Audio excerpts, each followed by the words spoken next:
బాబాసాహెబ్ అంబేద్కర్ గారి 135వ జయంతిని దేశవ్యాప్తంగానే కాకుండా ప్రపంచ నలుమూలల్లో కూడా ఆయన ఘన నివాళులు అర్పించడం జరిగింది.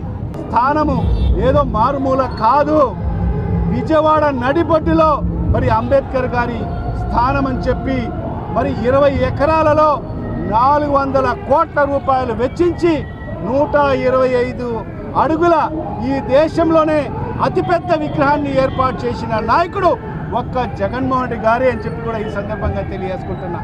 ఈరోజు అణగారు వర్గాలకు ఎక్కడ కూడా రక్షణ లేదు, మహిళలకు రక్షణ లేదు, మరి అదేవిధంగా బీసీలకు రక్షణ లేదు, ఎస్సీలకు రక్షణ లేదు, ఎస్టీలకు రక్షణ లేదు, మైనార్టీలకు రక్షణ లేదు.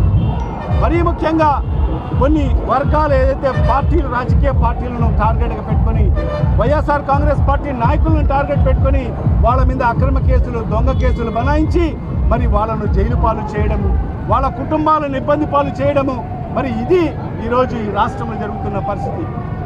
ప్రజల యొక్క సంక్షేమం గాలికి వదిలేశారు, ప్రజల బాగోగులు గాలికి వదిలేశారు. కేవలం రెడ్ బుక్ రాజ్యాంగం మాత్రం పకడ్బందీగా ఈ రాష్ట్రంలో అమలుపరిచే దిశలో మరి ఈరోజు ఈ కూటమి ప్రభుత్వం తీసుకున్న చర్యను మేము పూర్తిగా ఖండిస్తున్నాం. ఖచ్చితంగా ప్రతి ఒక్కరూ డాక్టర్ బాబాసాహెబ్ గారు రచించిన రాజ్యాంగాన్ని అనుసరించే మనం ముందుకెళ్లాల్సిన అవసరం ఉంది. అప్పుడే మన దేశం ప్రపంచంలోనే మరి మొదటి స్థానంలో నిలబడుతుందని చెప్పి కూడా ఈ సందర్భంగా తెలియజేసుకుంటూ మరొక్కసారి డాక్టర్ బాబాసాహెబ్ గారి 135వ జయంతి సందర్భంగా ఈ దేశంలో ఉన్న ప్రతి ఒక్కరికి శుభాకాంక్షలు తెలియజేసుకుంటున్నా.